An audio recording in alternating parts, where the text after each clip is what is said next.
Welcome to a timeless jungle tale, The Lion Who Feared a Sound, where wisdom speaks and fear is tested. Deep within the jungle, a new turn of fate was about to unfold. Damanaka bowed respectfully and turned away with purpose.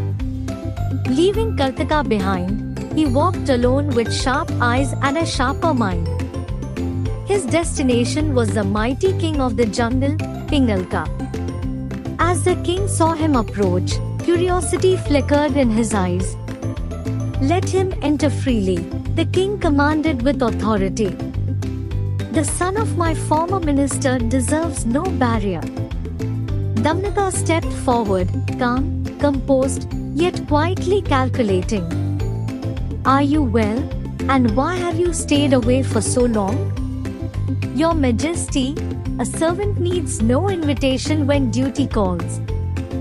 A king needs all kinds of people, the great, the ordinary, and the humble. Even a tiny stick has its use, so how much more a man who can think and speak?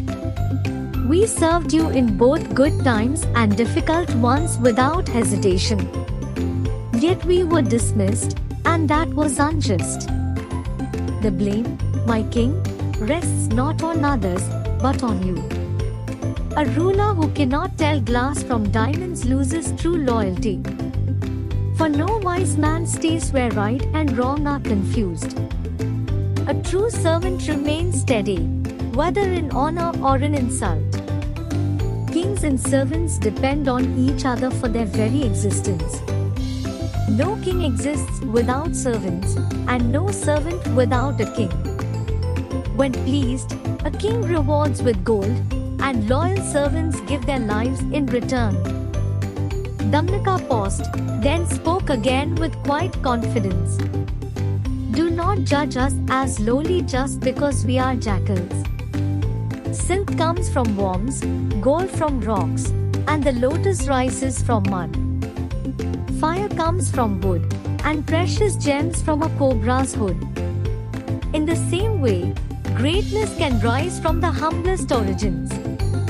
Pingalka leaned forward, clearly impressed by his words. "Speak freely, I trust you," the king said with growing respect. "This matter must remain secret," Damanaka replied softly. "A secret shared too widely is no secret at all." At the king's signal, the others left, and silence filled the space. "You went to the river, yet returned without drinking. Why?" asked Damanaka. "A terrifying sound echoes in the jungle, and I fear a creature stronger than me has arrived," said the king. "Afraid of just a sound?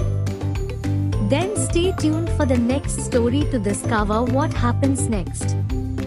If you enjoyed this tale, don't forget to like, share, and subscribe for more wisdom-filled stories.